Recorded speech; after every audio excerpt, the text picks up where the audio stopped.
Hi, I'm Richard Karn, and you may have seen me on TV talking about the world's #1 expandable garden hose. Well, the brand new Pocket Hose Copperhead with Pocket Pivot is here, and it's a total game changer. Old-fashioned hoses get kinks and creases at the spigot, but the Copperhead's Pocket Pivot swivels 360 degrees for full water flow and freedom to water with ease all around your home. When you're all done, this rust-proof anti-burst hose shrinks back down to pocket size for effortless handling and tidy storage. Plus, your super light and ultra-durable Pocket Hose Copperhead is backed with a 10-year warranty. What could be better than that? I'll tell you what, an exciting exclusive offer just for you. For a limited time, you can get a free Pocket Pivot and their 10-pattern sprayer with the purchase of any size Copperhead hose. Just text WATER to 64,000. That's WATER to 64,000 for your 2 free gifts with purchase. WATER to 64,000. By texting 64,000, you agree to receive recurring automated marketing messages from Pocket Hose. Message and data rates may apply. No purchase required. Terms apply. Available at pockethose.com/terms.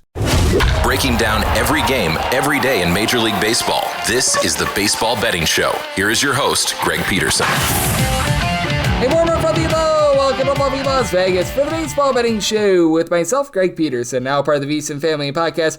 We've got an excellent podcast for you. We're going to be joined in segment number 2 by one of our good friends, William Boor, who does such great work over at Action Network. Taking a look at this great game that we all know and love of baseball. We're going to be chatting with him about what we're all seeing in terms of the playoff picture, how jumbled up, how messy it is. Additionally, we're going to be diving in on some great games that we've got coming up for this Wednesday in the final segment. Going to get you guys picks and analysis on every game on the betting board for this Baseball Wednesday as we touch them all. If you do have a question, comment, segment idea, what have you for this podcast, you have one of 2 ways we offer those in. First one is my Twitter/X timeline at @GUnit_81. Keep in mind, LarsEM, name does not matter, so as per usual, please do send these into the timeline. And the other way is find an Apple Podcast review. If you rate this podcast 5 stars, it is very much appreciated. From there, you're able to fire in whatever you'd like to hear on this podcast via that 5-star review. While we did not get in any Twitter/X questions today, everything is powered by EdgeBoost. EdgeBoost is making sure that bettors are able to access the funds that they so rightfully deserve at any time, and it is set up to make sure that all gambling transactions, they always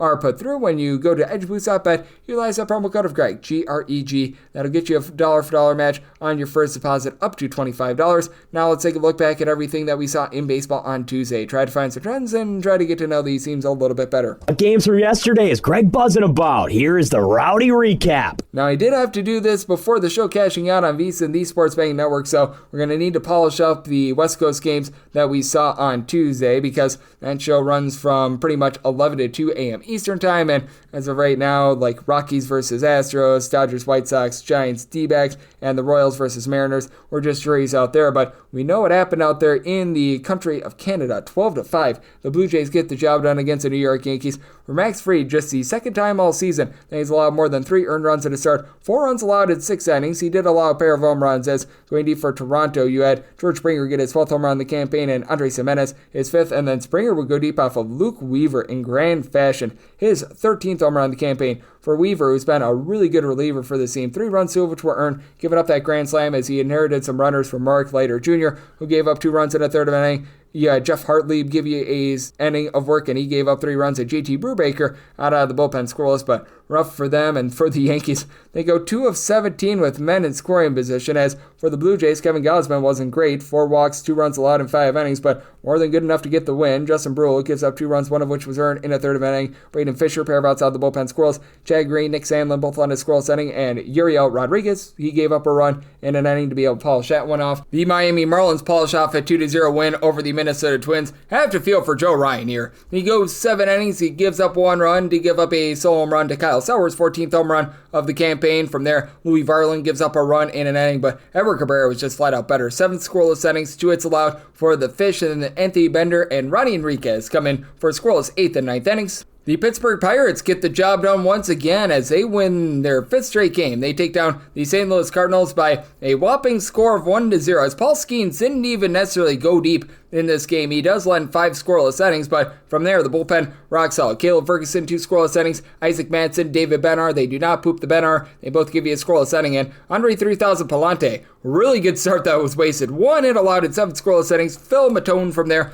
gives up a run in an inning, as lone run in this game was Henry Davis hitting a sacrifice fly. So the Pittsburgh Pirates, they find a way to be able to polish that one off, and they get the job done. It took 10 innings, but the Athletics get the job done against the Tampa Bay Rays. This by a count of 4-3. 3 as for Jeffrey Springs, solid start here. He does give up 2 runs in 5 1/3 innings. Both of those were solo home runs, as going deep for the Rays, you had Mr. Brandon Lau get loud for his 19th home run of the campaign, and Christopher Morel, 7th home run season. Danny Jansen a little bit later on off of Justin Sterner, his 9th home run of the campaign. Sterner gives up that solo home run in his inning of work, but from there, Sean Newcomb, 5 outs out of the bullpen scoreless. Mike Kelly along with Mason Miller, they give you scoreless 9th and 10th innings. And for the A's, Shea Langeliers off of the Boz, and Shane Boz, his 12th home run of the campaign. And then Max Muncy, the other Max Muncy, off of Boz, 6th home run of the season. Boz gets 11 strikeouts in 7 innings, but does allow those 3 runs. From there, Garrett Clevenger, Pete Fairbanks, both on his scoreless inning, and Mason Montgomery, he allows a unearned run in his inning of work, as that was aided by an error as well. So a little bit rough there for the Rays, and very rough for the Atlanta Braves. This team is now 38-46, and they're back of the Miami Marlins in the wild card chase. 4-0 the final for the Halos, as for the Angels, no home runs, but they leave 12 men on base, and they still get the job done with Tyler Anderson. 6 scoreless innings, Jose Fermin, Reed Detmers, Kenley Jansen, all in a scoreless inning. And for the Atlanta Braves, a really good start here from Grant Holmes. 10 punch-outs, 6 scoreless innings, and then the bullpen lets him down. Dylan Lee, who's been rock solid all season long, 3 runs allowed in 1/3 of an inning. Anya de los Santos, pair of outs out of the bullpen, he allows an unearned run, and then Pierce Johnson and Kevin Harrigan, they're both able to end a scoreless inning. We saw the Texas Rangers, who are still playing north of 2/3 of their home games to the under, absolutely erupt on the Orioles. 10-2 the final. As for Brandon Young, he gives up 3 runs over the course of 4 innings, and the bullpen really gave it up from there. Yeah, Matt Bowman gave up 4 runs while getting 5 outs out of the bullpen, including a home run. Home run number 1 of the season for the young gun and Alejandro Osuna, so don't call his name. From there, you had Gregory Soto give up 3 runs in 2/3 of an inning. Scott Pruitt did not live up to his name. 4 outs out of the bullpen scoreless, and you were able to get an out from Luis Vasquez, the backup shortstop. And for the Texas Rangers, Jacob deGrom continues to roll. 12 straight starts with 2 runs or fewer allowed. He gives up a home run, 2 runs in total over the course of his 6 innings, as Gary Sanchez, 5th home run of the campaign, and then Jacob Latz in long relief. 3 scoreless innings to be able to get a long save. For the Kansas City Royals, they've been one of your best under teams in all of baseball, but they get overwhelming against the Seattle Mariners. 6-3 the final, as Michael Lorenzen, not long for this game, gives up 3 runs in 4 2/3 innings, including a home run to Randy Arozarena, his 11th home run of the campaign. And Emerson Hancock, well, this was not great for him. 5 runs allowed over the course of 6 innings, and from there, Edward Bazardo gives you a scoreless inning. You did have 2 innings provided by Juan Burgos in his MLB debut. He allows a run, and for the Royals, the bullpen had this on lockdown. John Schreiber, along with Anel Zerpa, both give you a pair of outs out of the bullpen scoreless. Lucas Erceg, Steven Cruz, and Carlos Estevez, they're able to end a scoreless inning. For the Giants, they've now lost 8 out of their last 9 games.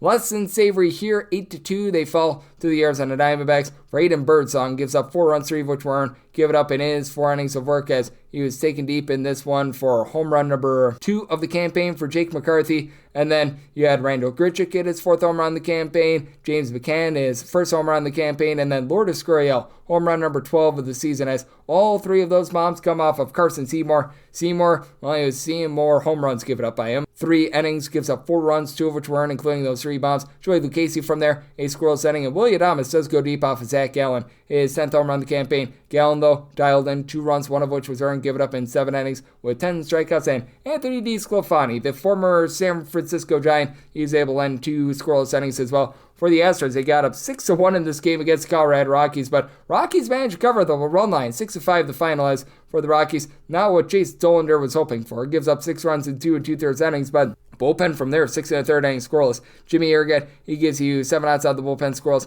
Anel Shavili, Juan Mejia, Victor Vodnik, Jake Bird, all in a scoreless inning, and Dollander does allow a home run in this one to Mr. Victor Carantini. 7th home run season, as Colton Gordon, he gives up a bomb of his own. 4 runs allowed over the course of 4 2/3 innings, as Hunter Goodman gets his 15th home run season, then off of Josh Hader to be able to cover the run line. 16th home run of the campaign. Hader gives up that home run in his inning work. Stephen Okert in out of the bullpen scoreless, and Bennett Sosa, Brian King, Brian Abreu, they all end a scoreless inning. By the way, this was a game that was 6-4 in the 5th inning. The total was 11.5, and it stayed under at Coors Field. So a little bit rough there. This was rough for the Cleveland Guardians. They fall to the Chicago Cubs by a count of 5-2. Says you had for Kevin Williams 4 runs allowed in 5 2/3 innings, including a home run to Seiya Suzuki, 23rd home run of the campaign. Jacob Junis, a scoreless inning, and Matthew Festa, a fiesta for an out of the bullpen scoreless. Eric Sabrowski gives up a run in an inning, but for the Cubs, bullpen continues to be rock solid. Brad Keller, Daniel Palencia, both on the scoreless inning, and Matthew Boyd, 2 runs allowed over the course of his 7 innings of work to be able to get the job done there. And well, you weren't able to get the job done between Reds and Red Sox. This game was suspended after 4 innings. 2-1 is the score on this one, as Brady Singer went 3 innings, giving up 2 runs, and Richard Fitz gave up 1 run in 3 innings. So not much to write home about there, but a whole heck of a lot to write home about if you're this bunch, as the LA Dodgers wrap up the night with a big win, 6-1 over the Chicago White Sox. For the Southsiders, this was not what they were hoping for out of Shane Smith. 6 runs allowed in 4 2/3 innings, including Shohei Ohtani getting his 30th home run of the campaign, and Yoshinobu Yamamoto. 1 run allowed in 7 innings from their Jack Dreyer, Anthony Banda, both on his scoreless inning. And for the White Sox, Tyler Alexander, 2 1/3 innings scoreless, and Steven Wilson, a scoreless inning, but too little too late for them. And if you're looking trend-wise at what we're getting in Major League Baseball right now, this is still with quite a few results pending from Tuesday, but the under rate for the season is just below 53%, and we have seen the underwhelmingness really take over the last 7 days, with quite a few results pending from Tuesday, 48 unders to 41 overs, so nearly 54% of games going under the total, and the favorites are really struggling. 47 and 43 on the money line, just a 52.2% hit rate there, and for favorites overall this season, they're hitting at about 57.8%, 726 and 530 on the money line. Meanwhile, if you're looking at the unders in Major League Baseball, they're hitting at just a hair below 53%, 642 unders to 575 overs. That's what we're all seeing in baseball right now, and that's what we all got on Tuesday. Coming up next, how about if we do dive in and talk about this great playoff race that we've got, along with what we're going to be getting on Wednesday with William Boor, who does great work over at Action Network. He joins me next right here on the Baseball Betting Show with myself, Greg Peterson, now a part of the VC Family Podcast.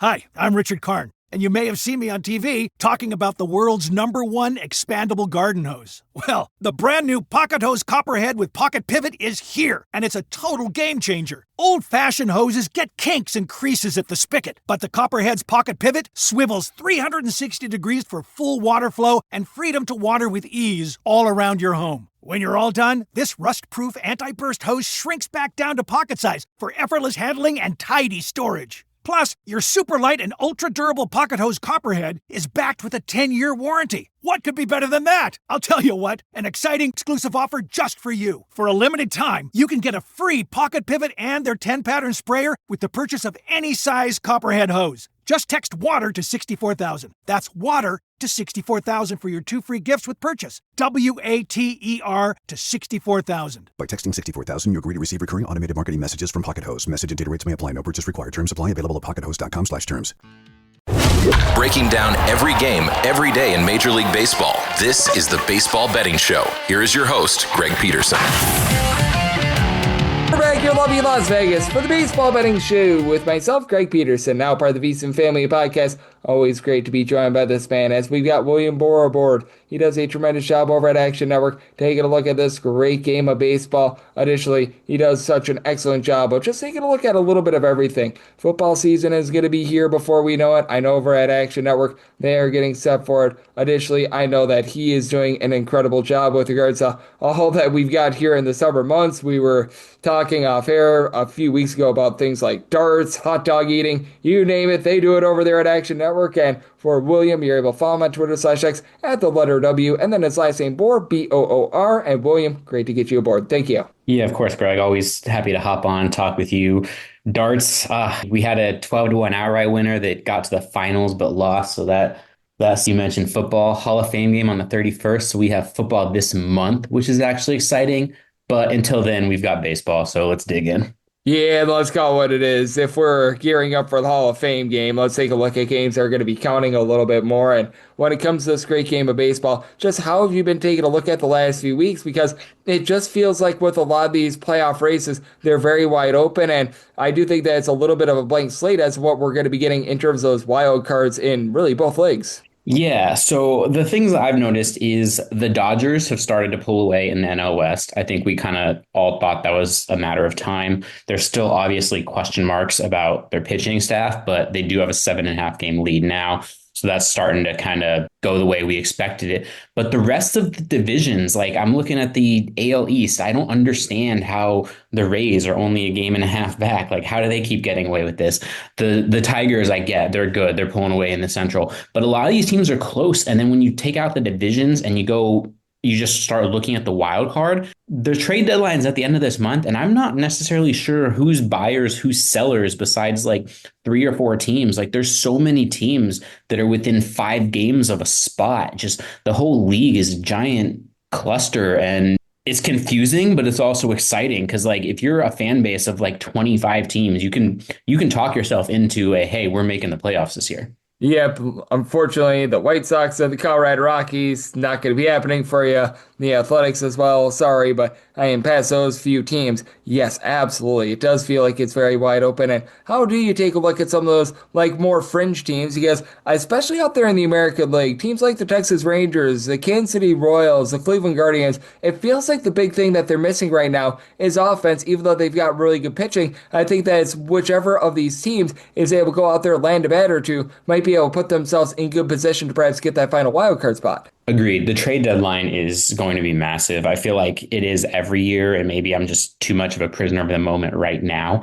But it feels like with so many teams bunched up that, whichever team is super aggressive is going to, it's going to be a huge boon for them. And I think the thing is with some of these teams that are hovering around 500 or slightly under, but are still like in the mix, you're going to have to look at like what your window is. A team like the Royals, if you're under 500, but your star Bobby Witt Jr. is young, so maybe you can be more aggressive, not for rental, but you can go get someone who you're going to have for 2-3 years. Whereas if you have an older roster and you're right on the fringe, maybe you're like, you know what?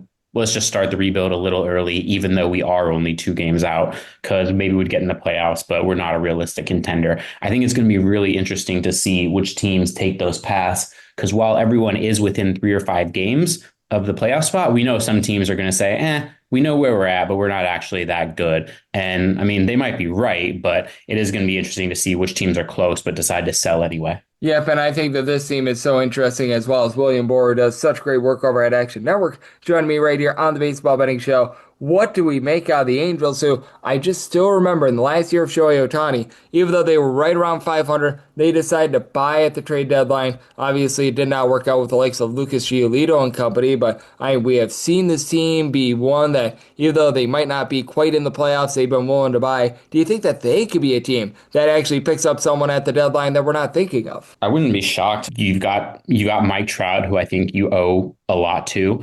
And then I don't know if you want to try and capture some market share in Los Angeles. It's always going to be a Dodger town, not an Angels town. I get that. And yes, I know they're in Anaheim, not Los Angeles. But I think if you want to try and steal some headlines in that town, if you want to, not just solely be an afterthought, especially when basketball comes back around, like in October, if you don't want to be an afterthought to the Dodgers and Lakers, you're going to have to do something. Yeah, I'm right there with you. And I think that they are going to be one of the most interesting teams because, they've got aggressive ownership. Like the problem with the Angels has not been that they have not spent money. It's not that they don't care, just that they have done so in the wrong ways. Looking at you, Mr. Anthony Rendon, that has been the worst contract in all of baseball. Oh, and Chris Bryant, I think that they're very much neck and neck with that regard, but I do think that it's going to be interesting to see what they do there. And how about if we do touch upon them, because I think that there's a chance that they might be able to get the job done on this Wednesday, as it is going to be DDA Fuentes getting the start for the Braves. And I know you used to work at MLB Pipeline. You do a great job of being able to take a look at these young guys. I have no idea what DDA Fuentes is right now doing on an MLB mound. And then you say Kikuchi. I say that he's starting for the Angels. Angels are like plus 120 or so.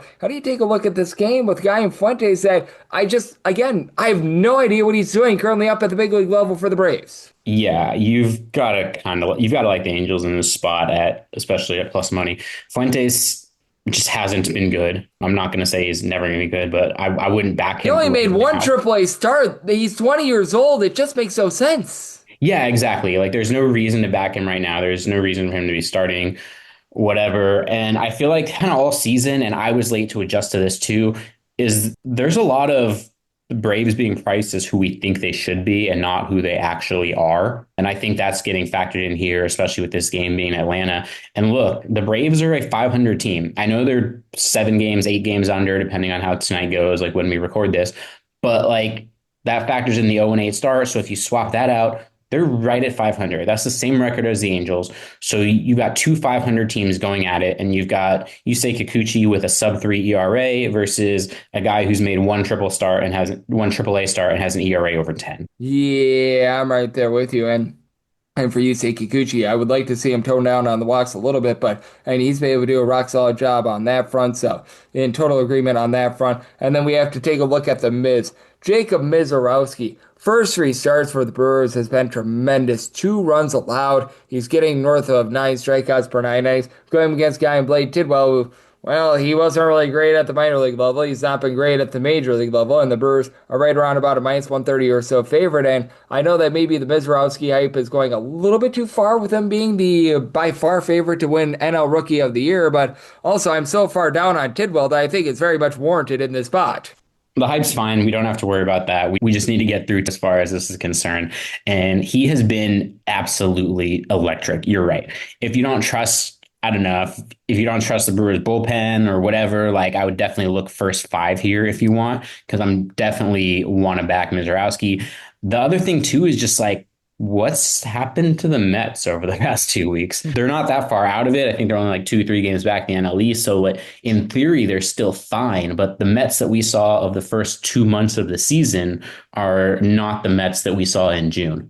Yep, no question about it. The offense has been, a little bit down, but it's really the pitching as well. And how do you take a look at this Mets team? Because I felt like they were overperforming towards the beginning part of the season. They were rocking and rolling with guys like Griffin Canning, Clay Holmes, and Holmes has still been fine, but it just feels like the inevitable regression has set in, and I think that this is a team that's going to need to acquire some pitching at the deadline. Yeah, especially with the Canning injury. You're right. They were overperforming, and I think now they're underperforming. Like they didn't just regress to the mean. I think they regressed way below it somehow. So there's going to be a bounce back at some point. I'm not sure, when that'll be. But I think they're a team that need to get pitching at the deadline. They probably just need to get to the All-Star break and probably just have a couple of days off and reset. I mean, you look at the roster, like this is still a good team, obviously. And, they're still 8-9 games over 500 just because they've lost, 7 of their past 10. And it feels like every other game for the past 3 weeks doesn't discount the talent on this roster. They'll be fine, but right now it's definitely a funk. Yeah, it's been rough to watch them, to say the least, and I do think that really with both New York teams, it's interesting to dive in on it. William Boor, who does great work over here at Action Network, he's joining me on the Baseball Betting Show, and for the New York Yankees, we saw them entering into the day on Tuesday with 4 runs or fewer in 15 out of the last 19 games. They're going to be a slight favorite with Will Warren going against Jose Barrios. I want to get your thoughts here, both on this game and the Yankees moving forward, because for the Yankees, their offense was so good towards the beginning part of the season, and I think it could be a case of 2 things are true. The Yankees are not as bad as they performed over the last 20 or so games, but maybe what we saw in the first 50, 60 games was a little bit of a mirage as well. Yeah, I think you're right. I think the first 15 games, remember how excited everyone was about torpedo bats after the first 2 weeks of the season? And everyone thought Judge was going to hit 100 homers and everything like that. So turns out the Yankees aren't going to average 10 runs a game, and Judge isn't going to homer every other trip to the plate. That said, Aaron Judge is still a very good hitter. I saw Jazz Chisholm homered last night. There's still a lot of talent on this team. They'll be fine. Every team goes through dry spells. They're just going to need some rest at the All-Star break. I think you're going to have people playing in important games down the stretch. This AL East is not decided yet, obviously. And you've got a team with postseason experience. You've got a team with veterans. I wouldn't worry about it. I think this is just one of those things that happens in the middle of the summer. Yeah, but it certainly is one of those things. And for the Yankees, I do think that they're such an intriguing team to look at moving forward because honestly, the bullpen pitching has been quite solid for them, but do have some question marks with what you're going to be able to get out of guys not named Aaron Judge as well, with Paul Goldschmidt having himself a very miserable June. So certainly a team to watch, as we do have William Boor, who does such great work over at Action Network, joining me on the Baseball Betting Show, and I think that this team is still so interesting as well. The Kansas City Royals, because if they had any sort of hitting whatsoever. This team would probably be in the playoffs right now, but they don't. But Noah Cameron has been rock solid as a young gun starter for them. He goes for the Royals, and Royals are like plus 150, plus 160 underdogs against the Mariners and Logan Gilbert. Want to get your thoughts here because Seattle's been one of those intriguing teams as well that has been a little bit hit or miss, but really love what I've seen out of Logan Gilbert thus far this season, albeit last few starts have been a bit more rough. Yeah, I like the Mariners here, especially at home. Really like Logan Gilbert. As you mentioned, Kansas City just struggles offensively. They can't hit. So now you've got them facing a pitcher who's pretty good in a ballpark that's really tough to hit in. I think this is a good spot for Gilbert. I think this is a good spot for the Mariners. And if we zoom out a little bit with Jeremy Pena going down for the Astros, I think this is a good spot being the next 2 weeks or so for the Mariners to possibly make a run and close that gap in the AL West. Yep, and with the Houston Astros, they are going to be taking on the Colorado Rockies, so I don't know if they're going to be necessarily slipping up on Wednesday, but you know what, after this series against the Colorado Rockies, I think that that's very much going to be worth looking at. And is there anything else on the card that's really catching your eye, William? As we do have all 30 teams in action, and we're going to have north of 15 games because we did see a few rainouts on Tuesday, so hard to give much in terms of those double dips as of right now, but any other games really catching your attention? Yeah, it's going to be a busy one for sure. A lot of games. Still kind of working through my plays. Obviously, you've got to watch Mizrachi throwing for the Brewers.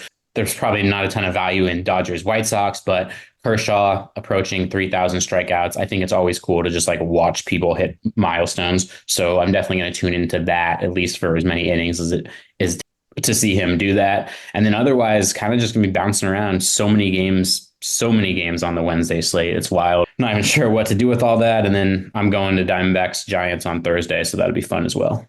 Oh, absolutely. And I know that you, William, do such an incredible job taking a look at this great game of baseball. You're dialed into a little bit of everything. So let the good people at home know it's all on tap for you and how people can follow along on social media and other platforms. Yeah, of course. You can follow me on Twitter at WBoor, WBOOR. I'm on Blue Sky as well. If you want all just my picks, they're in the Action Network app at William Boor _ all one word. And if you want the picks of my colleagues, either download our app or just go to actionnetwork.com. We have picks for everything. We've got soccer. We've got the Club World Cup going on. We've got the Gold Cup going on. We've got plenty of baseball. We've got WNBA picks every day. And we're coming up on one of the best weekends of the year, Greg's favorite. We will have hot dog eating contest on Friday. So if you want to bet on Joey Chestnut or any of the other markets, we've got you covered. Absolutely. And William, he does an excellent job. And I'm pretty sure that he's not going to be eating 60 hot dogs in 10 minutes, unlike Joey Chestnut. But you know what? Even though he doesn't eat the hot dogs, he does eat for us winners. So he does a tremendous job on that front. And every single time William joins me, he lends such great insight. So a big thanks to William for joining me on the Baseball Betting Show, now part of the VSiN Family Podcast. And coming up next, it is that time on the podcast. I give you picks and analysis on every game on the betting board for this Baseball Wednesday as we touch them all. Hi, I'm Richard Karn, and you may have seen me on TV talking about the world's #1 expandable garden hose. Well, the brand new Pocket Hose Copperhead with Pocket Pivot is here, and it's a total game changer. Old-fashioned hoses get kinks and creases at the spigot, but the Copperhead's Pocket Pivot swivels 360 degrees for full water flow and freedom to water with ease all around your home. When you're all done, this rust-proof anti-burst hose shrinks back down to pocket size for effortless handling and tidy storage. Plus, your super light and ultra-durable Pocket Hose Copperhead is backed with a 10-year warranty. What could be better than that? I'll tell you what, an exciting exclusive offer just for you. For a limited time, you can get a free Pocket Pivot and their 10-pattern sprayer with the purchase of any size Copperhead hose. Just text WATER to 64,000. That's WATER to 64,000 for your 2 free gifts with purchase. WATER to 64,000. By texting 64,000, you agree to receive recurring automated marketing messages from Pocket Hose. Message and data rates may apply. No purchase required. Terms apply. Available at pockethose.com/terms. Breaking down every game, every day in Major League Baseball. This is the Baseball Betting Show. Here is your host, Greg Peterson. And we're back here in lovely Las Vegas for the Baseball Betting Show with myself, Greg Peterson, now part of the VSiN Family Podcast. It is always a pleasure to be joined by William Boor, who does such great work over at Action Network. Take a look at this great game that we all know and love of baseball. Every single time he joins me, he lends such great insights, and did so once again today. So, big thanks to William for joining me in the last segment. Now it is that time of the podcast. I give you picks and analysis on every game on the betting board for this Baseball Wednesday as we touch them all. If a game is listed on the betting board, Greg has a side and a total on it, so it is time to touch them all. Do note that as per usual, any changes that are made to these plays will be listed up on my Twitter/X feed at @GUnit_81. And we're going to be going in Las Vegas rotation order. This is where we go with the National League games first, then the American League games, any interleague games. Those are going to be at the bottom. That'll keep things all nice, neat, clean, and easy. And things are going to be a little bit complicated with a few double dips. We will do our best with those. 951, 952 on the card. The St. Louis Cardinals are on the road against the Pittsburgh Pirates. Mitch Keller walks the plank for the Buccos, and Sonny Gray goes for the Cardinals. Cardinals between minus 125 to minus 137 favorites, between plus 105 to plus 122. That number on Pittsburgh with 7.5 being the total. The over is minus 125, and the under is plus 105. And when it comes to St. Louis, I'm going to be willing to lay the number. Did set them at a minus 142 with Mitch Keller. He's always been better at home rather than on the road. With his career ERA, it drops by about a full point. At home, he's giving up less than 0.8 home runs per 9 innings, but certainly a guy that still is not necessarily blowing you away with strikeout stuff this year, down below 9.5 strikeouts per 9 innings. It's been a little bit hit or miss for him for the season. He has given up 3+ runs in 3 out of his last 5 starts, so a few of those have been unearned runs as well, but 333 fielding independent overall for the season. And when it comes to Sonny Gray, he does own an ERA since going to the St. Louis Cardinals. That's about 2 points higher on the road rather than at home, but in his last start on the road, a complete game shutout of one hit of the Cleveland Guardians. Doesn't get too much better than that. 336 ERA, 296 fielding independent, 9.7 strikeouts per 9 innings. He's only allowing 1 home run per 9 innings, and I fully recognize that this has been a nice run for the Pittsburgh Pirates. Going into yesterday, they had scored 37 runs in their last 4 starts, but I mean, still, they are currently at the bottom of the big leagues in terms of overall runs per game, so that's still a big giant issue for this team. You've got Oneil Cruz, Brian Reynolds, along with as well Andrew McCutchen as the lone 3 guys that entered into yesterday with at least 4 home runs as far this season. And I mean, for the Pirates, it has been very hit or miss in terms of what they've been able to get on the bottom of the fold. Even some like a Cruz, Tommy Pham, Jared Trollo, Henry Davis, allowing a 230 or lower. Brian Hayes hasn't done too much for you, so I take a look at the overall season data, and I'm still not impressed by this offense. And for the Cardinals, it's not like they've got a whole bunch of power hitters themselves. Alec Burleson, Wilson Contreras, Nolan Arenado, all between 10 and 11 home runs. Lars Supar as well, but I mean, you really have a team that is relying upon station-to-station baseball. Alec Burleson, Brendan Donovan, both hitting north of 290. You've been unable to get a lot of guys towards the bottom of the fold, like Newpower, I mentioned before, Pedro Paez, Nolan Corman, to be able to get on base. The injury that you've got to Ivan Herrera hurts his team as well, but for the Cardinals, it does feel like their bullpen is really starting to round into form. Ryan Elsley had some issues towards the beginning part of the season, to say the least, but he's been able to tone them down after 5 blown saves. You've had the likes of Matt Savanson, Riley O'Brien, Jojo Romero, Phil Matone. I'll give you a sub-3 ERA. And then for the Pirates, since May 1st, this has been a top 10 team in terms of their bullpen ERA. David Bennar back below a sub-3 ERA. Dennis Santana, Caleb Ferguson, the 2 former Dodgers, have been able to give you sub-3 ERA. Chase Shogurt as a long guy has been pretty solid as well. So I do think that you're going to get some relatively good pitching here. Right now, I see that total as 7.5. I'm thinking this goes to 8 when it's all said and done. I set my total at 7.9, and personally, I would rather take an 8 under rather than a 7.5 over. But if all we get is 7.5, I would be looking at the over, but I think that we should get that 8 for the under, and then with the Cardinals, we'll delay to minus 142 on that money line. 953, 954 on the card is going to be in conjecture with 981, 982. It is the San Diego Padres on the road against the Philadelphia Phillies. We were supposed to get Mick Abel going for the Philadelphia Phillies up against Mr. Dylan Cease initially, and that's when this opener was posted. And when we got that opener, it was the Padres being a very slim favorite of about a minus 120, even money to plus 110. That number on the Phillies with a total of 9 over between even money to minus 110 to minus 120 on that under. And then then in terms of game number 2, we were supposed to get yesterday, it being Christopher Sanchez going up against the aforementioned Nick Pivetta. Now it's going to be Sanchez against Dylan Cease. So we have no numbers up on that game, but that said, I'm going to give you guys my handicap on both of these. In terms of the Cease versus Sanchez game, this is going to be the late one. I did set the Philadelphia Phillies more around about a minus 139. Sanchez, when he was going up against Nick Pivetta, was more around about a minus 155 to a minus 160, and set a total when Cease versus Sanchez to where an 8 or less. I'm looking at the over 8.5 or higher to the under. For Mr. Sanchez, he has been tremendous this year. A 295 field independent, 280 ERA, less than a home run allowed per 9 innings, nearly 10 strikeouts at 2.7 walks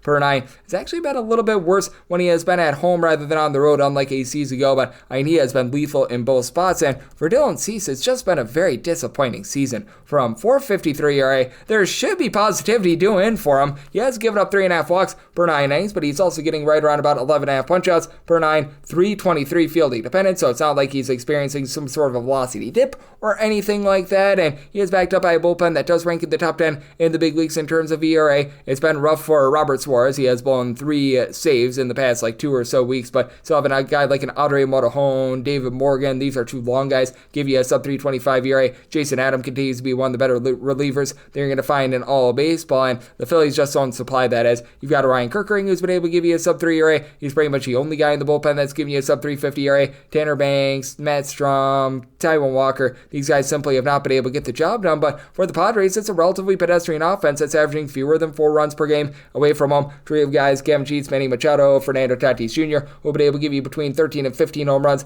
thus far this season. And in the case of Xander Bogaerts, he's starting to rise up a little bit. He's now giving you a 330 on base. You would like to see a little bit more in terms of power numbers, but he's rising up. Jackson Merrill, Jake Cronenworth, both about a 340 to a 350 on base. Martin Maldonado, the catcher, and along with Elias Diaz, the catcher, just have not been able to give you a lot. That last outfield spot that they were hoping Jason Hayward would fill, that has been a disaster. Hayward no longer with the team. And then on the flip side for the Philadelphia Phillies, not a ton of power on this team. They are in the bottom half of the big leagues in terms of home runs on a per at-bat basis. This is despite the fact that Kyle Schwarber is giving you about a 375 on base, and he's been able to supply you with 25 home runs this season. Trey Turner, Nick Castellanos, a combined 21 home runs, both of these guys hitting north of a 280. And now you've got Bryce Harper back at the fold after he was out for quite some time. That should be able to help out the power numbers a little bit for the team, but Yohan Rojas only getting about a 220 at the bottom fold. Max Kepler has supplied 9 home runs, but he's not giving you any sort of average whatsoever. That's hurting the team as well. And Bryson Stott, JT Realmuto need to get a little bit more there. So interesting little bit of an ordeal here. This is a circumstance where in Sanchez versus Cease, minus 138 or better, looking at the Phils, plus 140 or better, the Padres, and then 8 or less in on the over, 8.5 or higher, the under. And then for Mick Abel going up against Nick Pivetta, I did set the Phillies at a minus 103. I would be willing to pretty much back whichever team becomes the underdog here. So that's what I'm looking at, a plus 104 or better. We'll be looking at the Padres. For Nick Pivetta, 450 road ERA with north of 1.3 home runs allowed per 9 innings at home. That goes down to a sub 275 ERA, so he's been very much better when he has been at home. He overall for the season has been only giving up about 2.5 walks, 10 strikeouts per 9 innings. And for Mick Abel, he's been solid with a 347 ERA in his starts, but here's the issue with him. He's given up 9 total earned runs. He has given up now 7 home runs, so that means massive regression might be coming in from when he was at the minor league level. He was getting north of 10 strikeouts per 9 innings, less than 8 strikeouts per 9 innings here at the big league level. The walks have not been too bad, but something that you do have to take caution with. I'm not going to go through all these specific players once again because we already did so, but for the Phillies, the bullpen's going to be a little bit rough, but I do think that for Nick Pivetta, he gets a little bit roughed up as well. 8.5 or less, looking at the over 9 or higher. The under for the Phillies up to minus 102 is what I'm willing to lay there. Plus 104 in Pivetta versus Abel is what I'm going to be looking at on that front. 955, 956 on the card. You've got the Milwaukee Brewers on the road against the New York Mets. Blade Tidwell is on the bump for the Metropolitans, and it is going to be one Jacob Mizorowski on the bump for the Brewers. And the Brewers do find themselves as between minus 125 to minus 132 favorites, and between plus 108 to a plus 115 is that number on the Mets. 8.5 is the total, under is minus 115, and the over is minus 105. And I'm going to be willing to take a shot on the under. For the Brewers, even though they have been the number one road scoring team on the road all season long, and I just don't believe how they're doing it. Right now, 5.65 runs per game away from home compared to 3.9 runs per game at home. You've got guys stealing bases, Jackson Chourio, Sal Frelick, Bryce Terang, Christian Yelich, all at least 12 stolen bases, and Yelich 15 plus homers. He's hitting about a 250, so that's been nice. Rhys Hoskins at double figure bombs. He's moving line. A lot of guys, they're hitting between about a 340 to a 360 on base. Sal Frelick is one of them. Isaac Collins, I mean, it's a solid offense. William Contreras, about like a 340 or so on base, but I still don't know. They're number one in the big leagues in terms of road scoring, especially considering their home ballpark, American Family Field. They're struggling there, and that's a pretty neutral ballpark. Meanwhile, you've got a guy in Blade Tidwell that has, well, been pitching like it's Tiddlywinks. 10 and a third innings in his 3 total appearances. He has given up 12 runs. Even at the minor league level, posting up north of a 4.5 ERA, the lone saving grace that you got for the Mets is that I think that he's going to have a very, very short leash. And this is a bullpen that does rank in the upper half of the big leagues in terms of ERA. They entered into Tuesday 12th, but the top guys have been the top guys. Edwin Diaz has given you a sub-3 ERA. Reed Garrett has been incredible for this bullpen. Oscar Brazob and along with Jose Buto have been very good long guys for you as well. Both of these guys have been able to give you a sub-275 ERA, so feel good about the bullpen. And this has been a Mets team that has been a top 8 team in the big leagues in terms of runs per game. Quartet of different guys, they're giving you at least 15 home runs, as Juan Soto along with Mr. Pete Alonso have been able to combine for 38 home runs, both to give you at least a 380 on base. Brandon Nimmo, Francisco Lindor, both hitting about a 255. Lindor has been struggling a little bit more recently playing through injury, but both are still giving you 15 plus home runs. Could use a little bit more of something like a Brett Beatty at the bottom of the fold, hitting less than a 290 with regards to that on base.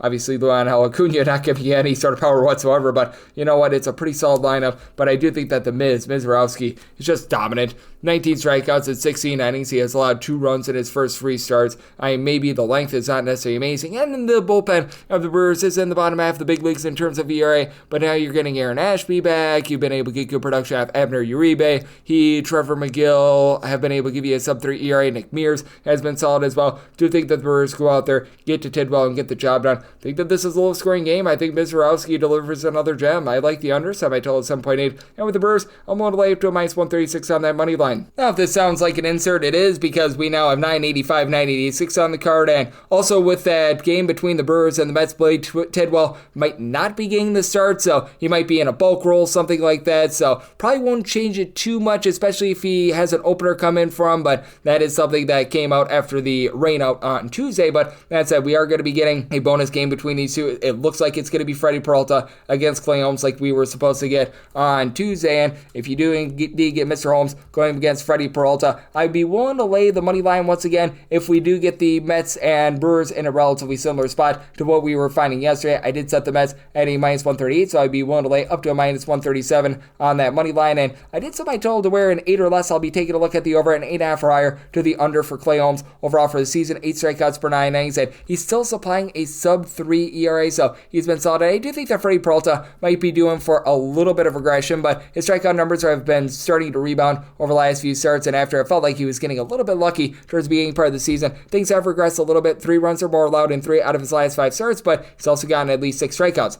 in 4 of his last 5 starts as well. The walks are always a little bit of an issue when it comes to Freddie Peralta, but 2 walks or fewer allowed in each out of his last 4 starts, so 9.5 strikeouts, 3.3 walks per 9 innings, 392 fielding dependent, as you feeling a little bit tepid there, but do think that both of these starters in Peralta and Holmes give you a relatively solid start. Again, when this game was pulled off the board on Tuesday, you were finding the New York Mets at about a minus 130 or so on that money line, and you're finding the total at an 8. So if we do get the 8, I'd be looking at the over. And for the Mets, willing to lay up to a minus 137 on that money line, would need at least a plus 139 to take a shot on the Brewers. 957, 958 on the card.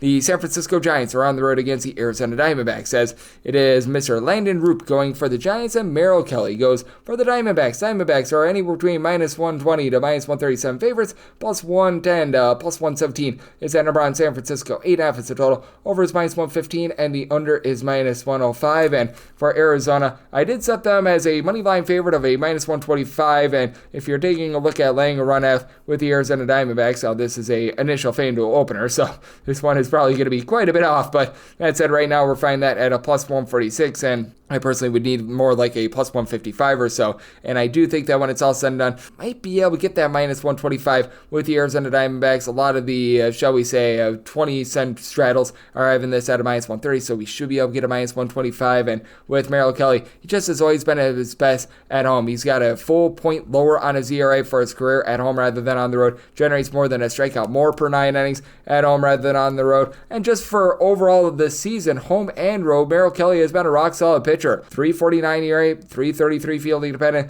9.2 strikeouts per 9 innings, giving up 1 bomb per 9. Recognize he's given up 3+ runs in each of his last 3 starts, some of them being unearned, but I love the way that he's been performing. And then on the flip side, you've got a guy in Landon Roop who I really think has some upside. He does need to tone down the walks a little bit, but he's been doing better since the beginning part of the season. He's down to about 3.8 walks per 9 innings, giving up less than a home run per 9, 3.43 ERA, has not been hurt by the deep ball, giving up 0.8 home runs per 9 innings, and has allowed a combined 1 unearned run in his last 2 starts. He's been the lone guy for the Giants that have been able to give you a win over the last few weeks. As for the Giants, it has been a little bit of rough times with regards to this lineup. Jungle Lee has been hitting a sub 265 thus far this season. Now, I really do like what Mike Yastrzemski is bringing to the table in terms of an on-base percentage. He's been able to give you right in that neighborhood about 340 on base. Eloy Ramos, 350 on base, 13 home runs, and it's been a little bit, shall we say, touch and go with Casey Schmidt seeing a lot of reps for the injured Matt Chapman, but he's been able to do a nice job. Mr. Schmidt has been able to of giving you north of 340 on base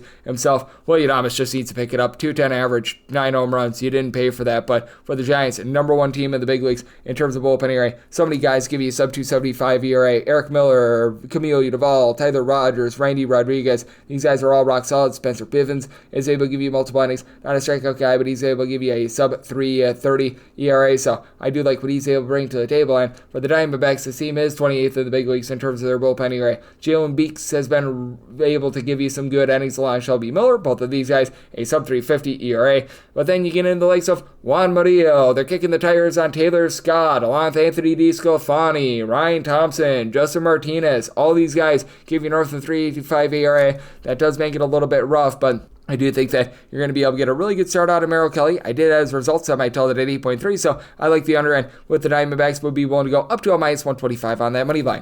959, 960 on the card. The Tampa Bay Rays play also the Athletics. Says it is Ryan Pepiot on the bump for the Rays and is old to be determined who's going to be on the bump for the Athletics. So this is a game that is presently off the board. I have lined this up as if we are going to be getting Mitch Spence, and if we do get Spence versus Pepiot, I set the Rays at a minus 221 on the money line. Would be willing to go up to a minus 112 there, so most likely going to be looking at the Rays in some form or capacity, and made my total 9.2, so 9 or less, and on the over 9.5 or higher, the under. If it is indeed Mitch Spence that gets a start, he's actually been one of the better starters for the Athletics, because for the Athletics, they just haven't had really good pitching in general. Currently dead last in the big leagues in terms of bullpen ERA, and I mean, for Mitch Spence, he actually began the season in the bullpen, has become a little bit of a starter, has been getting a little bit roughed up, 7 runs, 6 of which were earned in his last few starts, but 3.2 ERA, 397 field dependent, 1 home run, 3 walks allowed per 9 innings, not lighting the world on fire, but not lighting his team on fire either. Then Ryan Pepiot has been a little bit lucky to be able to get out of some of the jams that he's gotten in, but his swing and miss stuff is starting to come back to him,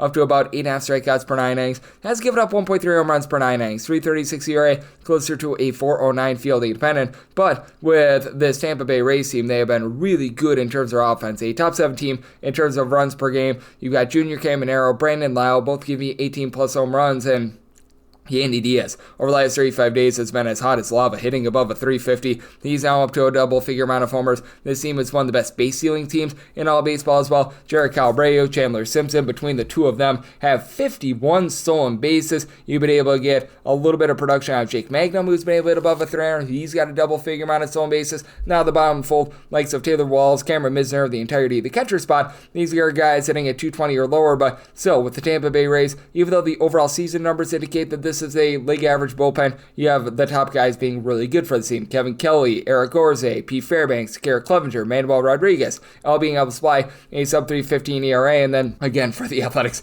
no bullpen pitching whatsoever. You've got one guy that is currently giving you a sub 4 ERA. That would be Sean Newcomb, who they picked up from the Red Sox mid-season. I mean, really, other than that, it's a bunch of guys that just have not been able to get the job done. JT Ginn and Juice, Mason Miller, Osvaldo Bido's now a little bit of a long guy for the team. Tyler Ferguson, they're all posting up ERAs north of a 450, and for the Athletics, they're slightly below average in terms of the league in terms of runs per game, but Nick Kurtz is giving you a home run every about 12 to 13 at-bats, hitting above a 250. Brent Rooker, Tyler Soderstrom, combined 31 home runs, both give you north of a 335 on base. Jacob Wilson has been able to about a 340 as well, so I look at this circumstance, and I do think that you get a little bit of a higher scoring game. 9 or less, looking at the over 9.5 or higher, or the under. If you get Ryan Pepiot and the Rays, I'd be willing to lay up to about a minus 112 on the Rays run line. Would need at least plus 222 to take a shot on the Athletics money line. 961, 962 on the card. The New York Yankees there are on the road against the Toronto Blue Jays as Jose Barrios is on the bump for the Jays. Will Warren goes for the Yankees, and the Yankees are about a -125 to a -126 favorite, plus 104 to plus 113. That number on the Jays, 8.5 is the total. Over is -120. The under is even. The semi-total at 8.8. I like the over. Jose Barrios always has those demonstrative home and road splits. You take a look at things for him ever since the beginning of his career, and he has been at home posting up a career 3.53 ERA, less than home run allowed per 9 innings. 4.52 ERA, just under 1.5 home runs per 9 innings allowed. But for Barrios overall this season, it's actually been a little bit better on the road, and he's just holding down the fort. 3.26 ERA, that is backed up by a 4 fielding dependent, only about 8 strikeouts per 9 innings, but it's only allowing 1 home run per 9 innings, and he has given up 1 run or fewer in 4 out of his last 5 starts, so he's really gotten things going. Meanwhile, for Will Warren, he's been better than what the 4.37 ERA would indicate. 11.5 strikeouts per 9 innings, giving up less than a homer per 9, a 2.88 fielding dependent, but that balloons up to a 5.54 ERA when he is away from home as well, so you do have to have your caution there. It is a Yankees lineup that does seem to be getting online a little bit more, but still, they entered into yesterday having scored 4 runs or fewer in all but 4 out of their last 19 games. For Aaron Judge, he's still been able to give the team 30 home runs and a north of 460 on base, but Paul Goldschmidt, since the beginning of the month of June, he's supplying less than a 175 batting average. Had a multi-hit game yesterday. Giancarlo Stanton is coming off the injury list, has to give you a whole heck of a lot of power. Jazz Chisholm, since coming off the injury list, has been great. Double-figure amount of homers this season, but Anthony Volpe, JC Esquera, you need a little bit more out of these guys, and on the flip side is a Toronto Blue Jays lineup that doesn't have a lot of pop. They're in the bottom 7 in the big leagues in terms of home runs on a per at-bat basis, but you do have Bo Bichette, George Springer, along Vlad Guerrero Jr., give you at least 10 home runs this season.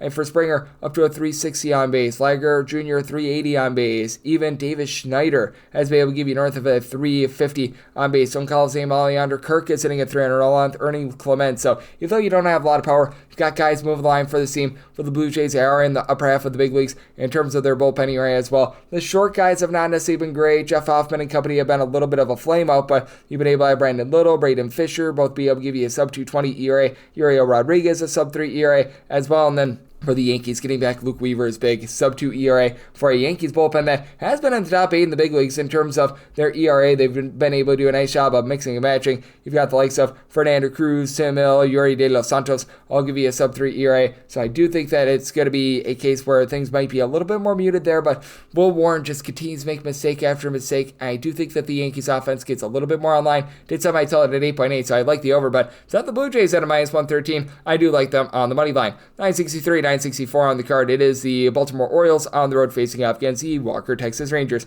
Nathan Eovaldi is on the bump for the Rangers, and it is Tomoyuki Sugano on the bump for Baltimore. Baltimore is an underdog between plus 128 to a plus 132. Minus 146 to a minus 157 is that number on Texas. 8 is the total. Over is minus 115, and the under is minus 105. And right now, if you're looking at that initial FanDuel opener for the Rangers run line, that is at a plus 132.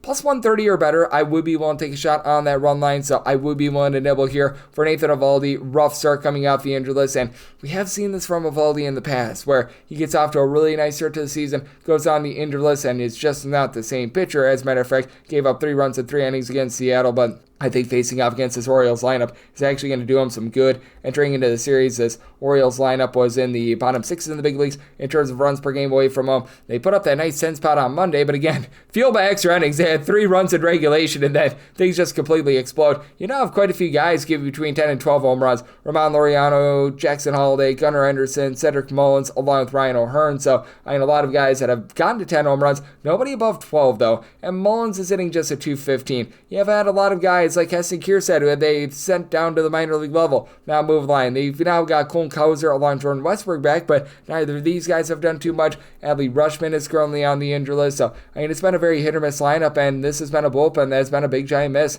Bottom 8 in the big leagues in terms of their ERA. Gregory Soto's actually looked decent. He and Sir Anthony Dominguez down below a 3.35 ERA, but Keegan Aiken is starting to regress a little bit. Felix Bautista continues to be a great closer with a sub 3 ERA, but when you get into the likes of Andrew Kittredge, who's been posting up north of a 4.70 ERA, when you have to trust in something like Cade Stout, that's a little bit of an issue. And I do think that you've got a Texas Rangers team that's going to be a little bit better with that regard. Obviously, the game that they blew on Monday was not necessarily so tremendous, but still have a lot of guys locking it down in a relatively solid way in this bullpen. Chris Martin, Hobie Milner, Robert Garcia, Cole Winn, all these guys have been able to give you a sub-3 ERA. So I've had Jacob Webb giving you some okay innings. He's been a little bit hit or miss for the team. Some of the long relief has been spotty, to say the least. But that said, I do think that this is a Texas Rangers team that's going to be able to do a solid job with that bullpen if Nathan Eovaldi does act up a little bit. And you got a Texas Rangers lineup that, let's call it what it is. This is a bottom 6 team in the big leagues in terms of runs per game.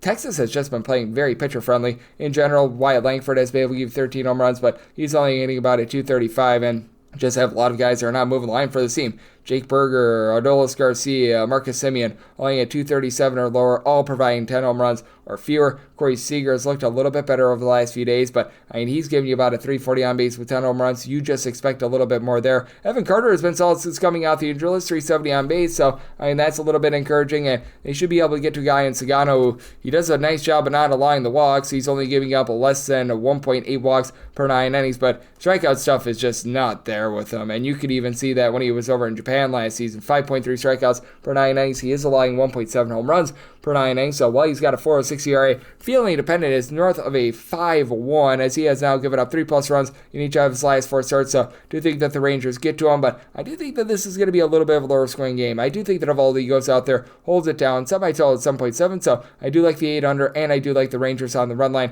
965, 966 on the card. The Seattle Mariners play host the Kansas City Royals. Noah Cameron is on the bump for the Royals, and Logan Gilbert goes for Seattle. Seattle's a minus 175 to a minus 185 favorite, and between plus 150 to a plus 160 is that number on the Royals. 7 is the total, the over is minus 120, and the under is even, and with the Mariners, set them on the money line at a minus 174. If you're taking a look at laying a run F with them, this is over on FanDuel. You're right now finding that at a plus 114. Was willing to take a plus 110 or better for Logan Gilbert. He has spent quite a bit of time on the injury list, but ever since coming off of the injury list, he has been rocking and rolling as he typically does. As for Gilbert, good with his command, 1.6 walks at 13.2 strikeouts per 9 innings. I recognize it's a small sample size of 9 starts, but still, he's been able to do a really good job with that regard. He is giving up about 1.5 home runs per 9 innings and has given up 4+ runs in each out of his last 2 starts, but both of those were road starts, and I do think that he's going to go out there and lend a better start than a guy, Noah Cameron, who he's been able to do a nice job of keeping the ball in the yard, but is not some sort of a flamethrower pitcher that's going to give you a bunch of strikeouts or anything like that. For Noah Cameron, he is below 7 strikeouts per 9 innings. He's posting up a 2.79 ERA as he's been getting lit up a little bit more in the last few starts. A combined 13 runs allowed across his last 4 starts. I figured that there was going to be a little bit of regression, and the 3 walks per 9 innings is a little bit off-putting as well. 4.17 fielding independent. Now he does get to pitch in Seattle, where it's one of the most pitcher-friendly ballparks in all of baseball, but again, in Seattle, you do have a guy by the name of Cal Raleigh, aka Big Dumper, who's been leading the league in terms of home runs, 33 bombs entering the day on Tuesday, and he's currently on pace for a American League record for home runs. Julio Rodriguez, Ore Polanco, along with Randy Arozarena and Rowdy Tellez, all between 10 and 11 home runs entering into the day on Tuesday, and we've had Polanco regress a little bit, but Julio Rodriguez is starting to heat up. Rowdy Tellez hits for no average whatsoever, but even a guy like a Miles Mastrobuoni has been able to give you about a 325 on base. Donovan Solano is able to move the line, and J.P. Crawford has been able to give you north of 385 on base. Both of these bullpens are solid, not necessarily amazing, but Andres Munoz has been one of the best closers in all baseball. He, Matt Brash, Gabe Spire have all been able to give you sub 3.5 ERA. Trent Thornton has been a disaster this season in the bullpen with north of a 5 ERA, but even Edward Bizardo is down below a 3 ERA. And then for the Kansas City Royals, Lucas Erceg, Carlos Estevez, sub 275 ERAs out of both of those guys. Steven Cruz has been able to give you some good innings when they've had him, Jonathan Bolin as well. So you do have quite a few guys give you a sub 3 ERA, but again, with this Kansas City Royals team, fewer than 3.35 runs per game on offense. That is dead last in the big leagues. Vinny Pasquantino, Bobby Witt Jr., a combined 23 home runs, and both of these guys hitting north of a 260 is pretty solid, but you just need more power out of this team. You've had Miguel Garcia hit for a 300, and even something like Freddie Fermin, Drew Waters, Kyle Isbell. These guys in between about a 245 to 265. They're moving the line, they're giving you something, but that power's not there. And then the young guys like Nick Lofton, Jake Rave, Jack Caglione, they just have not been able to hit for this team as well. So I do think that this is a good spot for Logan Gilbert and the Seattle Mariners, with Gilbert again struggling a little bit, but I think they get the job done here. I do like the Seattle Mariners at a plus 110 or better on the run line, and and I'm going to be able to take a shot on the over. I did set my total at a 7.1. 967, 968 on the card. The Minnesota Twins hit the road. They're going to be facing off against the Miami Marlins, as it is one Mr. Jansen Junk who's going to be on the bump for the Miami Marlins, and it is Simeon Woods Richardson who's on the bump for Minnesota. Minnesota does find themselves as a pretty sizable favorite of any between minus 120 to a minus 125, and between plus 105 to a plus 110 is that number on Miami. 8.5 is the total. The under is between minus 110 to a minus 115. The over is between minus 105 to a minus 110, and for Miami, I did set them as a very slim underdog of plus 108, so right now seeing a plus 109 out there. We could probably get to a plus 110, I would think. I'm going to be willing to take a shot on Miami on the money line. For the Twins, it's just been a struggle bus for them. I mean, this team is in the bottom 7 in the big leagues in terms of bullpen ERA over the last 2 or so months since the beginning of the month of May, and it's just been a case where you've had the top guys be really good. Yohan Duran, Danny Kalum, along with Louis Varland have been able to give you a sub-3.5 ERA, but Cole Sands has been getting lit up. Griffin Jackson continues to give up a bunch of runs, and for the Minnesota Twins, you do have Byron Buxton who's giving you 17-plus home runs,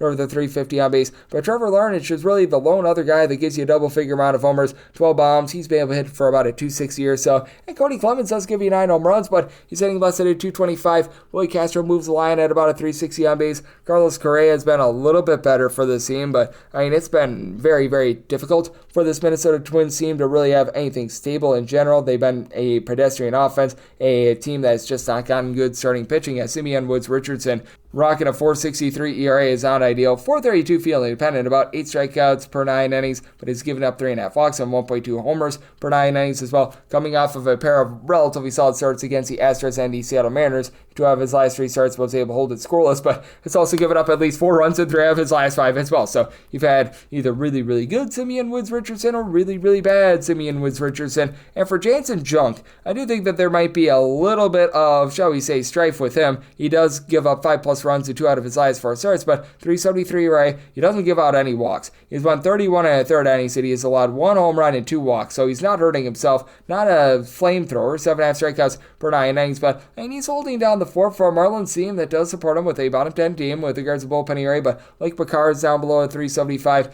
ERA. Ronnie Enriquez, Anthony Bender have been able to give you a sub 3.25 ERA as well. Some of these guys, like when they throw out there George Soriano, it's been rough for him. Calvin Fauché has not necessarily been amazing, but for the Mariners, I do think that they're starting to round into form a little bit there. And for the Mariners, you don't have a lot of power, as you've got a pair of guys in Kyle Stowers, along with Augustin Ramirez, give you 12+ homers apiece, and these are the lone 2 guys on the roster, give you a double-figure amount of homers, but someone like a Xavier Edwards at the top of the lineup, he's been able to do a nice job finding a way on. His on-base percentage is north of a 360. You've been able to get relatively good production out of when he's out there. Dane Myers hitting about 300 as well. AC Sanchez, a little bit hit or miss. He has been hitting about a 245 along with Connor Norby, but you do have guys who are able to find a way on base, and I do think that that's going to be just enough for the Marlins to be able to get the job done here. Did set my total at 8.6. I do think that they get to Simeon Woods Richardson, so I like the over, and I do like that Miami money line. 969, 970. It's going to be in conjecture with 983, 984. It is the Detroit Tigers, and they are going to be on the road facing off against the Washington Nationals.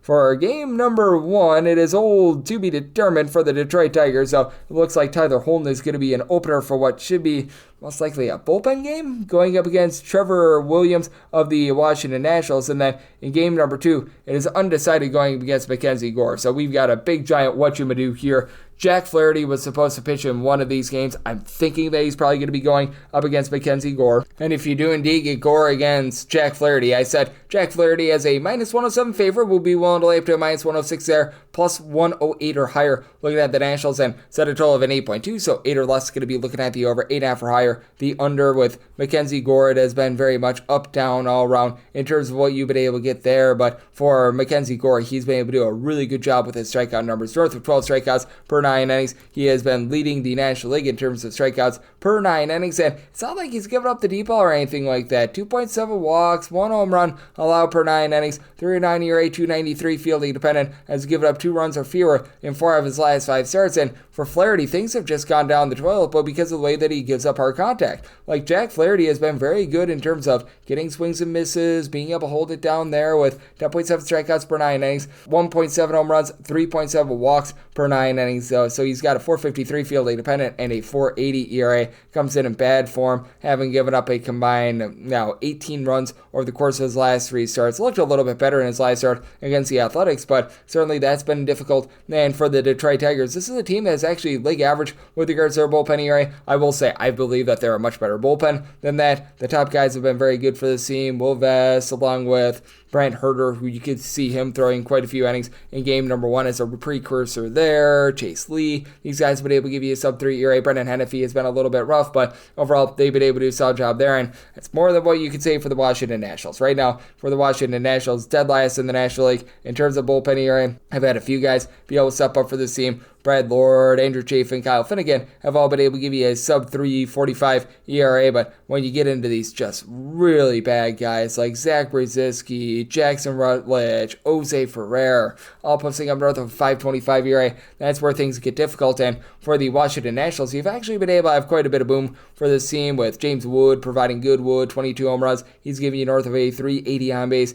You've had Nathaniel Lowe provide 13 home runs, albeit he and Josh Bell not hitting for any sort of on base whatsoever. Bell has 11 home runs. Both of these guys sub 300 on base, but you've been able to get quite a bit of production on CJ Abrams, 17 stolen bases, hitting for 355 on base with 12 home runs. You've had a little bit of roughness with regards to more of the bottom lineup, but even something like Ahmed Rosario, when he's been out there as he's dealt with injury, he's been able to about a 270. And for the flip side, for the Detroit Tigers, top 7 team in the big leagues in terms of runs per game, trio of guys who've been able to supply at least 16 home runs. Gary Carpenter, Riley Green, Spencer Torkelson, and with Green, he's been able to hit for darn near 300 this season. You've got a lot of guys that they just find a way on. You've had Zach McKinstry, Gleyber Torres, both be able to give you north of a 355 on base. Cole Keith has really been able to pick it up as well, along with Wencio Perez. Perez was on the injury list to begin the season, 6 home runs in his first 91 at-bats. He's hitting north of 285. Keith is giving you a 330 on base. Javi Baez has been solid as well. So it's an interesting circumstance. If you do indeed get Flaherty against Mackenzie Gore, I think that that's a little bit of a lower scoring game. 8 or less, looking at the over 8.5 or higher, the under end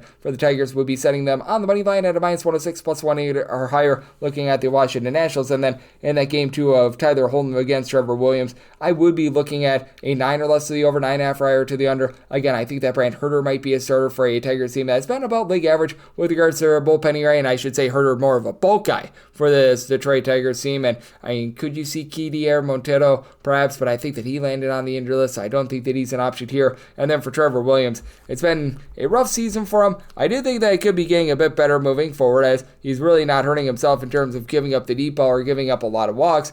Right now, 5.65 ERA, mainly because his hits per 9 rate is 11, but I mean, only 1 home run, 2.3 walks allowed per 9 innings. So if you do indeed get Tyler Holton / a bullpen going up against Trevor Williams, minus 137 or better, looking at the Tigers plus 139 or better, the Nationals, and then 9 or less the over, 9.5 or higher, the under. 971, 972 on the card, the Cincinnati Reds, and yes, we're on to Cincinnati. They're on to the road. They're facing off against the Boston Red Sox. As for the Red Sox, it's going to be Bayo Day. Brian Bayo gets a start for them, and Nick Martinez goes for Cincinnati. 9.5 is the total, or is between minus 110 to a minus 120. The under is between even to minus 110 for Boston, minus 120 to minus 126 is that number on them, plus 104 to plus 112 is your number on the Cincinnati Reds, and I'm going to be willing to take a shot here on the Boston Red Sox. I set them at a minus 143. For Nick Martinez, he does a nice job in terms of not giving up the walks and truly not beating himself, but still you need a little bit more pizzazz, you need a little bit more swing and miss out of him, as he's been getting fewer than 7 strikeouts per 9 innings, and I do think that that's going to be a little bit costly, and the hard contact rate is up as well, 1.2 home runs allowed per 9 innings, so I do think that there's a lot of caution and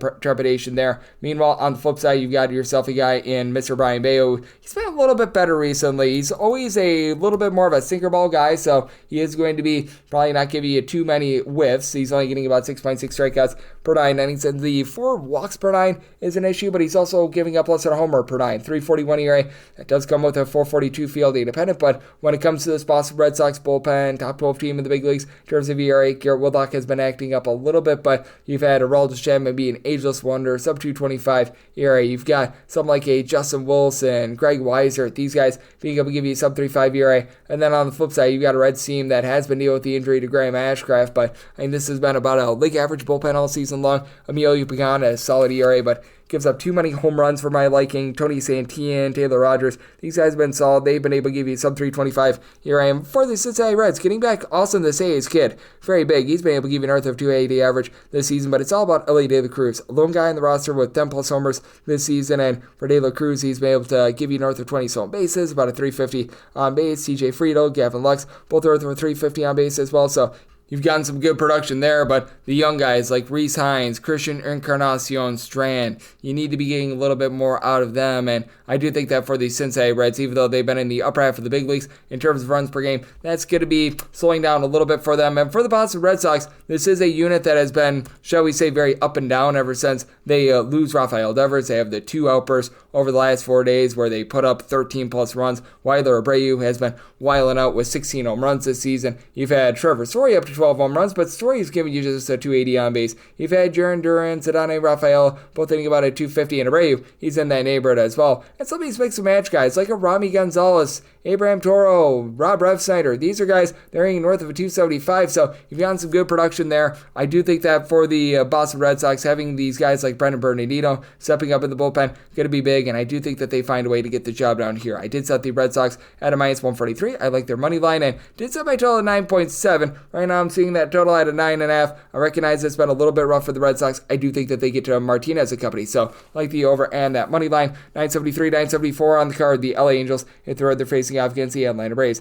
DDA Fuentes is on the bump for the Braves, and Yusei Kikuchi, I say he's starting for the Angels. Angels who find themselves between plus 112 to a plus 125 underdog, and between minus 135 to minus 140. That number on the Atlanta Braves, 9 is the total. The over is minus 120, and the under is even, and I'm going to be willing to take a shot on the Angels on the money line. I was willing to take pretty much a plus 116 or higher. I just have no faith whatsoever here in DDA Fuentes, a guy who made one AAA start. He has gotten rocked for his first two starts, posting up north of a 10 ERA. Very much less than tremendous there. He just shouldn't have been called up to the big league level. Does he have some good swing and miss stuff that might eventually be able to play at the big league level? Absolutely, but the fact that the Atlanta Braves didn't have any better starting option than DDA Fuentes, because they're looking to be able to get back in the playoff picture, that makes absolutely no sense whatsoever. And this is a Braves offense that, still has been rather muted. Now, I love what I've been able to see out of Ronald Acuna Jr. 9 home runs, north of 475 on base in the little bit over a month since he's been back. You've got Matt Olson now giving you about a 360 on base, 15 home runs. Austin Riley, Marcell Ozuna, both of these guys 11 plus homers, but certainly with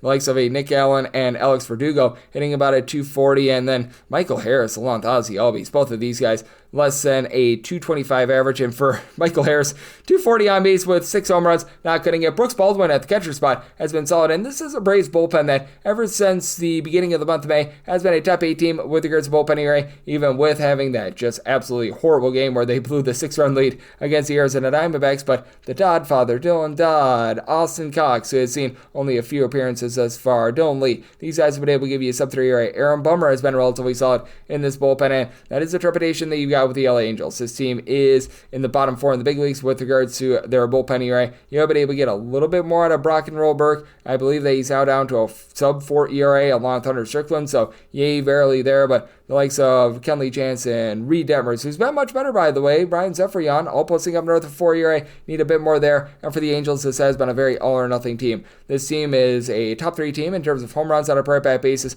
bottom 2 team in terms of their overall on-base percentage. Nolan Schunel has been able to give you a 363 on base. That's been solid, but other than Yoel Moncada, who's been injured, you've got one other guy with north of a 316 on base, Mike Trout with 13 home runs, and even he's only hanging about at 230. You've got Taylor Ward, who's been able to give you 20 home runs this season at 287 on base. Logan O'Hoppe, very O'Hoppe about the 17 home runs, not so Hoppe about the 265 on base. Luis Renifo hitting at 229 with 4 home runs. You just need a little bit more. These guys, Zach Neto has been pretty solid as well, but again, I do think that they get to DDA Fuentes here. I do think that Yusei Kikuchi, he does need to tone down on the walks a little bit. For Yusei Kikuchi, not necessarily lighting the world on fire with regards to his strikeout stuff. He's a little bit north of 9 strikeouts per 9 innings, and he has been allowing right around about 4 walks per 9 innings. So he's going to need to be able to look at that and just be able to bring that down a little bit, but he has been giving up only about a home run per 9 innings, 279 ERA, closer to a 392 fielding dependent, but has given up 2 earned runs or fewer in 3 out of his last 4 starts. I do think that the Angels get the job done here, plus 117 or higher. Looking at the Angels on the money line, made my total 9.2, so I'm also in on the over. 975, 976 on the card. The Cleveland Guardians hit the road. They're facing off against the Chicago Cubs. Shota Imanaga is on the bump for the Cubs. Tanner Bybee goes for Cleveland. Right now, you've got no total up on this game, so that also means that you've got no run lines. Only have the money line because of the Wrigley Field win situation for the Cubs. Going to be finding them between minus 154 to a minus 164, plus 134 to a plus 140 is that number on the Cleveland Guardians. And with the Cubs, I did set their money line price at a minus 164. If you're able to get a plus 120 or higher, would be looking at that run line. And when it's all said and done, I'm thinking I should be able to do so. I'm seeing one additional opener over at FanDuel with regards to the total and all the bells and whistles. And right now, with regards to that total, you're seeing that at a 9 with the over and under at minus 110, and you'd be able to get that run line at a plus 125, and I just don't see why the total is set this high. I did set my total at 7.8. I'm going to be looking at this total under. With regards to the wind situation, it's not going to be very windy. It's going to be blowing in, but it's not really going to be blowing in super duper hard, so I did have to adjust this a little bit. I was initially going to go with a 7.5 or less to the over and an 8 or higher to the under. I did bump this up a little bit to an 8.2, so I need an 8 or less to the over, 8.5 or higher the under. But Shota Imanaga looked relatively good in his first start coming off the injury list, 5 scoreless innings against the St. Louis Cardinals, and I think that he's going to be able to keep it rolling. This guy always has been able to do a tremendous job with regards to his command since coming up to the big league level. And for Shota Imanaga, he's had a small sample size of 9 starts this far this season, 2.54 ERA. Now he's given up about 1.3 home runs per 9 innings, less than 7 strikeouts per 9, but he gets a face off against the Cleveland Guardians lineup that is currently in the bottom 6 in the big leagues in terms of runs per game because it's just so top heavy. Stephen Kwan has been hitting just below a 300. You've got Jose Ramirez, 13 bombs, about a 300 average out of him. And Kyle Manzardo is up to 13 home runs, but Manzardo's only hitting at 222, and then have a whole bunch of guys hitting at 220 or lower for the team. Bo Naylor, Nolan Jones, Will Wilson, Lane Thomas. Got so bad that Brian Rocchio, Kenzie Noel both got sent down to the minor league level. And for the Cleveland Guardians, just not the same bullpen that it was a season ago. Emmanuel Clase starting around into form with a sub 335 ERA, but now you've seen Hunter Gaddis really poop the bed north of a 375 ERA out of him. They're getting back Eric Sobrowski. That should help. And then Cade Smith, he's been able to give you 14 strikeouts per 9 innings, a sub 250 ERA. But this Cubs team, number 1 in the big leagues in terms of bullpen ERA, sets made for so many mix and match guys like Chris Flexen, Daniel Palencia, Drew Pomeranz, Brad Keller. Like all these guys are giving you a sub 3 ERA. Ryan Brazier, they've been solid, and this is a Chicago Cubs team that is number 2 in the National League in terms of runs per game. Say Suzuki, Pico Armstrong, both up to 21 plus home runs this season. Both of these guys hitting even that neighborhood about a 260. Kyle Tucker has made sure that these have not been solo shots as he's got 17 home runs of his own and a 395 on base. Michael Busch a 365 on base with 14 home runs, even though he doesn't give you much power. Nico Horner moving the line, hitting about a 295. So I do think that for the Cubs, they do a solid job here of getting to a guy in Tanner Bybee who has been just a vastly different pitcher when he's been away from home rather than at home. And the swing and miss stuff has been very much down for Tanner Bybee as well. He's only getting in that neighborhood about 7.8 strikeouts per 9 innings. It's now allowing 1.4 bombs per 9 as well, 3 plus runs allowed in 3 out of his last 5 starts, and a night and day difference when he's away from Cleveland. A 2.57 home ERA at Cleveland. In Cleveland, about 0.65 home runs allowed per 9 innings. Away from him, darn near 2 home runs allowed per 9 innings, a 4.96 ERA. So here in this circumstance with the win situation, 8 or less, looking at the over, 8.5 or higher, the under. And for the Cubs, plus 120 or higher, looking at that run line, 977, 978 on the card. You got the Colorado Rockies playing against the Houston Astros. Hunter Brown is on the bump for the Astros, and Austin Gomber looks to not get Gombered up for Colorado. Colorado sizable underdogs here. Going to be finding them between plus 202 to a plus 215. Meanwhile, minus 240 to minus 250 is that number on Houston. 10.5 to 11 is the total on the 11. Under is minus 115. The over is minus 105. On the 10.5, over is minus 125. Under is plus 105. I did set my total at 10.3, so I'm going to be looking at the under. Hunter Brown has been absolutely tremendous for the Houston Astros as far this season, as he is supplying you with a sub 225 ERA. And the guy just flat out doesn't give up runs. Like, he has given up 2 earned runs or fewer, and I believe all but 3 of his starts this far this season. He has allowed to combine 4 runs over the course of his last 5 starts, while 174 ERA to be exact, 11 strikeouts per 9 innings. We're all talking about Tariq Skubal winning the American League Cy Young, rightfully so. I mean, we need to have Hunter Brown right in that same conversation as of right now, and that's not to diminish Tariq Skubal, that's to build up Hunter Brown, because he really does deserve that. And for Austin Gomber, he had his first start of the season be very tremendous on the road, 5 scoreless innings, and ever since then he's gotten Gombered up, as he has now given up a combined 10 runs in his last 2 starts, and He is getting not a lot of swings and misses right now. He has made 3 starts, and he's got 5 strikeouts in 14 2/3 innings. So he's not fooling anyone. Do have an Astros team that's currently dealing with the Jeremy Pena injury. That does hurt them a little bit. He's their top power hitter. He's been able to give you 16 home runs, so that mutes the offense a little bit. But you still have someone like an Jose Altuve, who's been rock solid as a veteran, 13 home runs. Took him a little bit of time to get going, but he's been able to hit about a 260. Jake Myers is hitting above a 300. Cam Smith is now give you about a 350 on base, and Jeremy Pena, he's been able to give you 11 home runs as well. So, and you've got a team that overall still has some pretty good firepower. And for the Astros, this has been a really good bullpen, a top 10 team with regards to bullpen ERA. We've got the Bryans, Brian King, Brian Abreu, Bennett Sosa, Stephen Oker, Josh Hader, all being able to give you a sub 325 ERA. And for the Colorado Rockies, this is a bullpen that is not the world's worst out there. Jimmy Harrigan, Victor Vodnik, Juan Mejia, being able to give you a sub 450 ERA has been pretty rock solid. And for the Colorado Rockies, obviously the offense is quite a bit better at home rather than on the road, but still entered into the series about 21st in the big leagues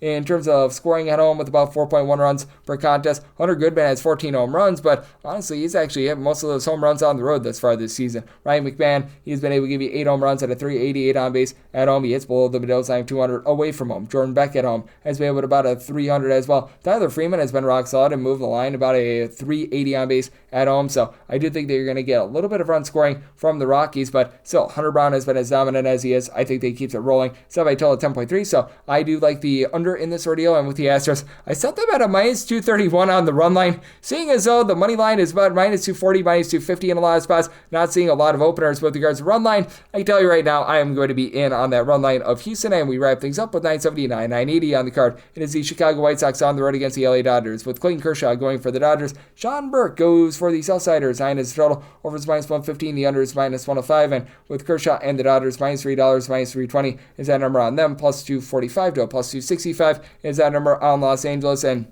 at Dodgers run line on the initial FanDuel opener, I'm seeing that at a minus 156, and sign me up there. I was willing to go up to about a minus 165 or so for Clayton Kershaw. Is he going to be able to give you the same swing and miss that he was able to towards the beginning part of his career? No, he most certainly is not, but I mean, he's still a relatively effective pitcher that is doing a nice job of being able to mix and match at this advanced age of his career. And with Clayton Kershaw, after his first few starts were a little bit less than savory, he's been able to get his bearings back below him. For Clayton Kershaw, still doing a nice job in terms of that command. He's giving up fewer than 2.5 walks per 9 innings. Again, with regards to the whiff rate, that's much, much down, as he's only getting about 7 strikeouts per 9 innings thus far this season. But still, with Clayton Kershaw, I do think that he's going to be able to do a relatively solid job moving forward with this team, because he still keeps the ball in the air, giving up about 1.1 home runs per 9 innings with that 3.03 ERA. And then on the flip side for Sean Burke, he's been not necessarily giving you a lot of whiff rate as well, and his walks have been big as well. For Sean Burke, he is giving up north of 3.5 walks per 9 innings. Overall for the season, rocking a 4.22 ERA, but that fielding dependent does go up to about a 4.85, especially with him giving up about 1.3 home runs